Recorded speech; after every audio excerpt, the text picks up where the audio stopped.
Mening ushbu murojaatim Surxondaryo viloyat prokurori Bobojonov Baxtiyor Bekovich va Surxondaryo viloyat Ichki ishlar boshqarmasi boshlig'i hamda Ichki ishlar boshqarmasi tergov boshqarmasining boshlig'iga bo'ladi. Bundan asosiy maqsad Qumqo'rg'on tumani Bohoriston qishlog'ida yashovchi 1976-yildan tug'ilgan Qo'shboqov To'lqin Mingliyevich 2026-yil 28-mart kuni bu Termiz tumanidagi uchta shaxs tomonidan birga mayatga qilgan holati bo'yicha qasddan o'ldirishib, o'lim joyidan tashlab ketgan holati bo'yicha mana ifo qilishga majbur bo'layapmiz.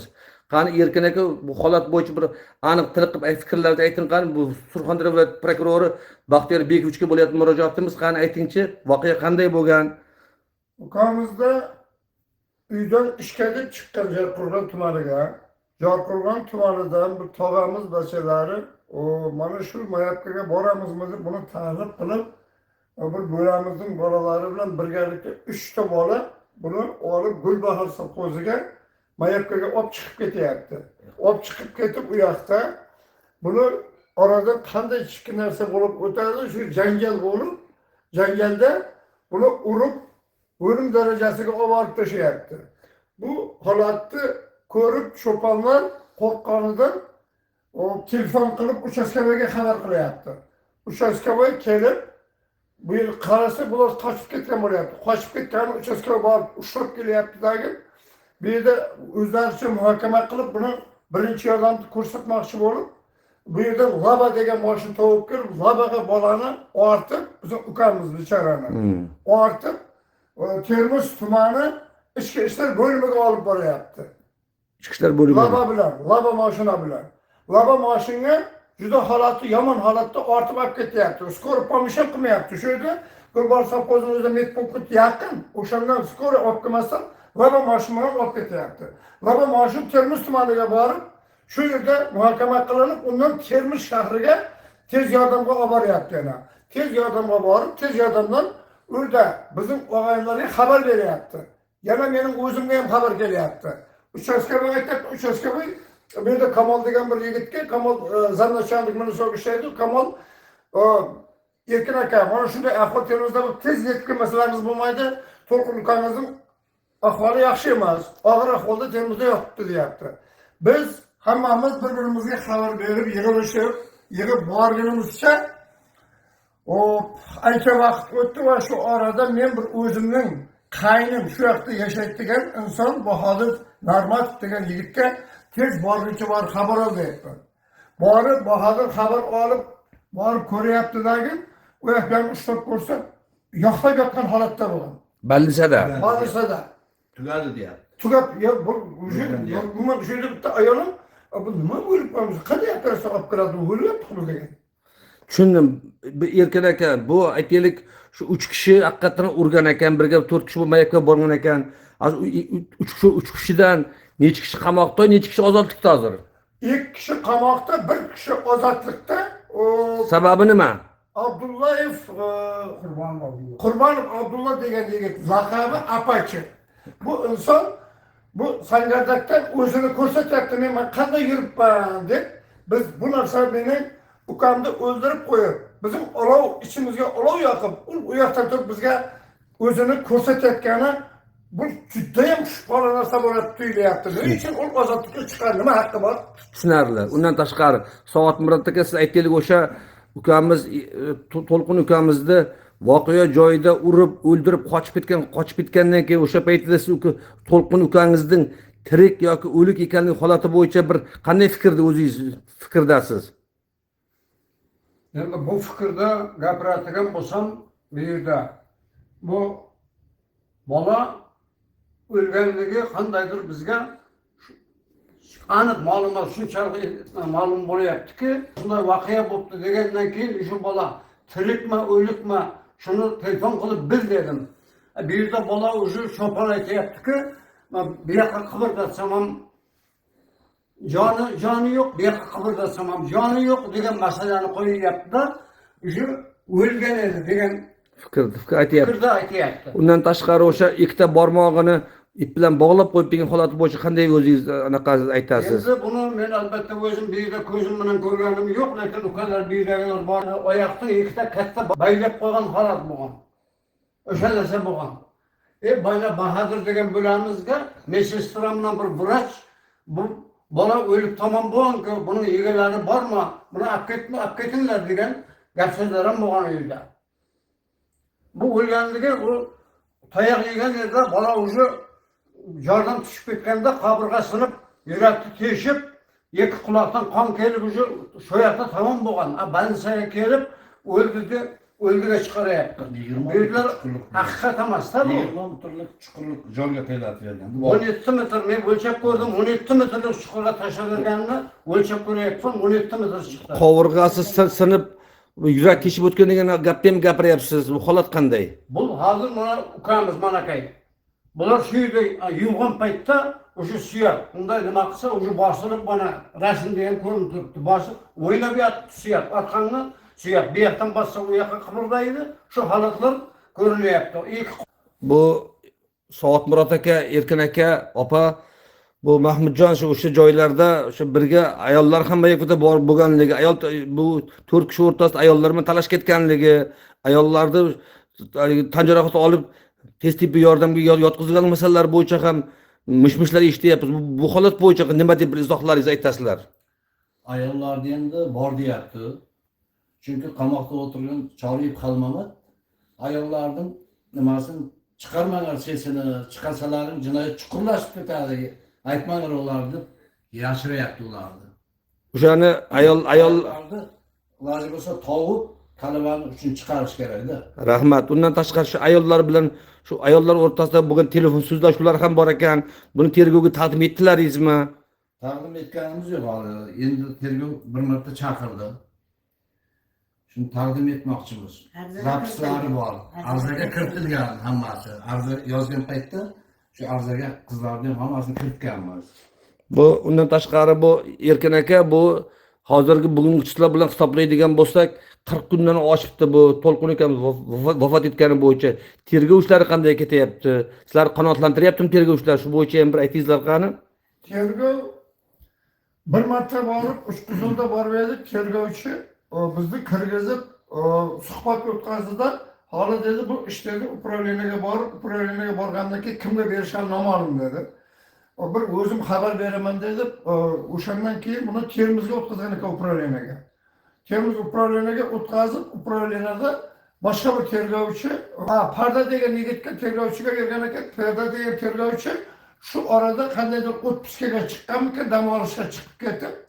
Demak tergov cho'zilyapti. Tergov cho'zilyapti. Maqsadi bu nimaga cho'zilyapti? Biz uchun endi u noma'lum, balkim otpuskasi haqiqatan ham kelgandir. O'shanga cho'zilyaptimi? Undan tashqari bu Soatmurod aka, bu sizlar aytyapsizlar shu 40 kun davomida tibbiyot meditsina ekspertizasini qo'llariga tegmaganligi, ukalaringizning aynan nima sababdan vafot etganligi bo'yicha ham ekspertiza yo'qligi bo'yicha norozilik bo'lyapsiz. Shu bo'yicha nima deysiz? Opajon, ekspertiza xulosasini ko'rdingizmi? Ekspertiza xulosasini ko'rganimiz yo'q. Shu kuni ekspertizaga olib borib, ekspertiza qilganda ham soat 4 da o'ldi deb meni chaqirdi vrachlar. Kirdim. Opa, agar yuragini bosamiz, yuragi ishlab ketsa sizlarning baxtlaringiz, ishlamasa xudodan dedi. O'zi yuragini bitib massaj qilyapti, ustida plastina otilib ketdi, ikki bosh barmoq baylovli ekan. Biz shunchalik shokka tushgan edik-ku, hatto ukamga biranta tez yordam ko'rsatilmadi. Biranta kuchukal, osmoqal, ya qon qilyapmiz deb bizga qancha dori-darmon yozib beryapti. Dori-darmonni shaxsan o'zim qo'lim bilan necha marta artib berdim, lekin biranta ukalam qilmadi, osma ukalam bermadi, qon ukalam bermadi. Demak shu gaplaringizdan kelib chiqib, ukangiz o'sha paytda vafot etganligi to'g'risida bir shubha bormi? Shubham bor. Yurakni ishlatib qo'yganda deb ishlaydi, qo'llarim to'xtab yotgan edi. Faqat shunday nafas berib qo'yibdi. Hozirgi hurmatli Baxtiyor Bekovich, Ichki ishlar boshqarmasi boshlig'i, tergov boshqarmasining boshlig'i, mana bu oila Xo'shboqov oilasi nima uchun bu bizlarga, ukamizga nisbatan o'ldirganlar, qasddan o'ldirganlar, qochib ketganlarga 3 ta fuqaroga nisbatan nima uchun Jinoyat kodeksining 104-moddasi 3-qismini qo'yadi? Nima uchun 97-moddasini o'ta og'ir shafqatlash, odam o'ldirish qo'ymaydi degan noroziliklar ham bo'lyapti. Shu bo'yicha nima deysiz Soatmurod aka? Endi bu narsani gapiradigan bo'lsam, endi albatta biz birinchidan qonunni hurmat qilganimiz.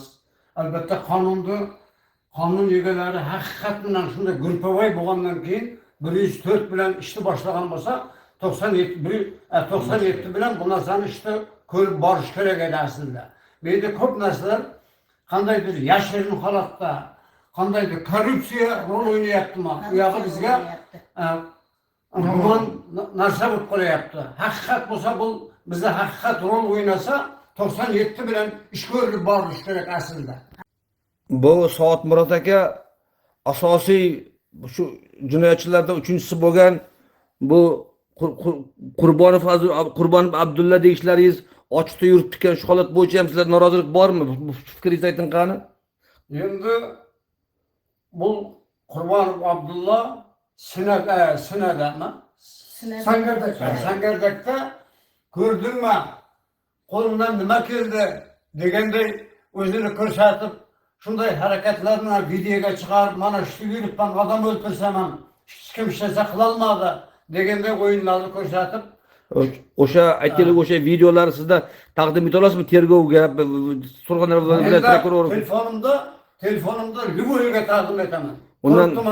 Undan tashqari Soat Murod aka aytgan mana sizlar hozir ayollar bor ekanligi to'g'risida, ayollarning to'g'risida bu erkaklar o'rtasida ayollar talashganligi, shuni oqibatida janjal kelib chiqqan, shuni oqibatida jinoyat sodir bo'lganligini shubha gumonman qarayapsiz. Aytaylik, mana Surxondaryo viloyat prokurori Baxtiyor Bekovich ishga haqiqatan adolatli prokuror ishga to'g'ri ko'z bilan qaraydigan bo'lsa, siz shu ayollarning suhbatini qo'limda bor dalil keltira olasizmi? Endi biz harakat qilyapmizki, qo'limizdan kelganicha o'sha tomondagi qizlarning bittasini topdik-da, Lola degan qizni, undan yaxshi gap bilan shunday bo'lgan narsalarni so'radik. Mana mening qo'limda zapis bor.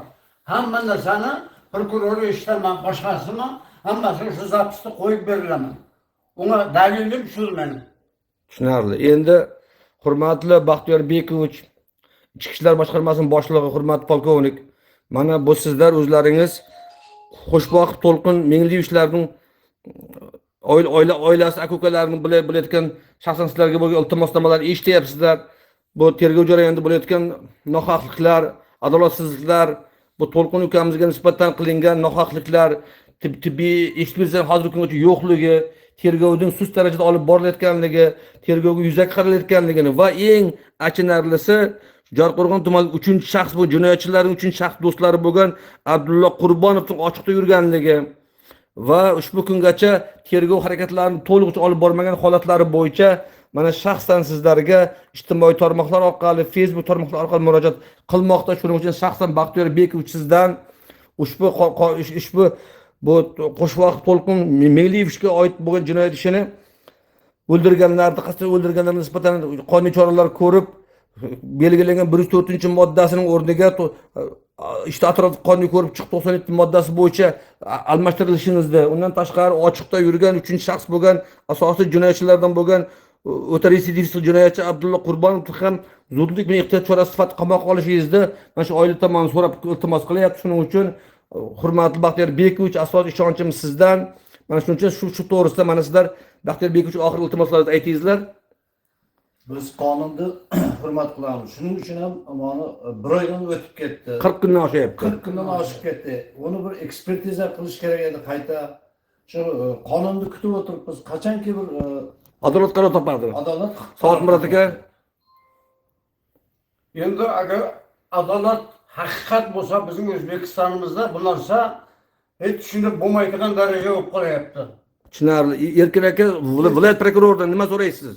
Men shu viloyat prokuroridan shu adolat kelib yuzaga chiqishini, undan keyin bizlar borgan vaqtimizda shu ekspertiza xulosasini so'ragan vaqtimizda ko'rsatilmayapti. Mana oradan 40 kun vaqt 40 kun o'tib ketyapti, lekin bu ertangi kunda bu nimaga cho'zilyapti sababini bilmayman. Xuddi shunday.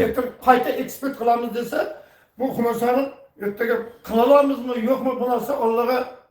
Shuning uchun Baxtiyor Bekovich ayting qani? bizga qanday xulosa beradi noma'lum. Borib so'rasak, sutdan oldin beramiz sizlarga xulosani deydi. Ungacha taqdim etish. Mana shaxsan eshityapsiz, ekspertiza xulosasi bu 1 kunda, 2 kunda, 3 kunda chiqish kerak, o'z muddati bor, lekin ushbu kungacha qariyb 40 kundan buyon ushbu To'lqin ukamizning yaqin qarindoshlari bo'layotgan mana xafagarchilik, sarsangarchilik, norozichilik mana shaxsan shundan kelib chiqyapti. Shaxsan sizdan ushbu masala bo'yicha qonuniy yechim, qonuniy yordam, qonuniy yondashuv so'rab qolamiz. Hamma ishimiz, ishonchimiz hammasi Baxtiyor Bek shaxsan sizdan bo'ladi va sizga ushbu holat bo'yicha ijtimoiy tarmoq orqali o'zimizning tarmoqlar orqali iltimoslarimizni, talablarimizni yetkazamiz. Shuning uchun biz faqat adolatli yechim, adolatli qonun, adolatli yondosh kutib qolamiz Baxtiyor Bekovich.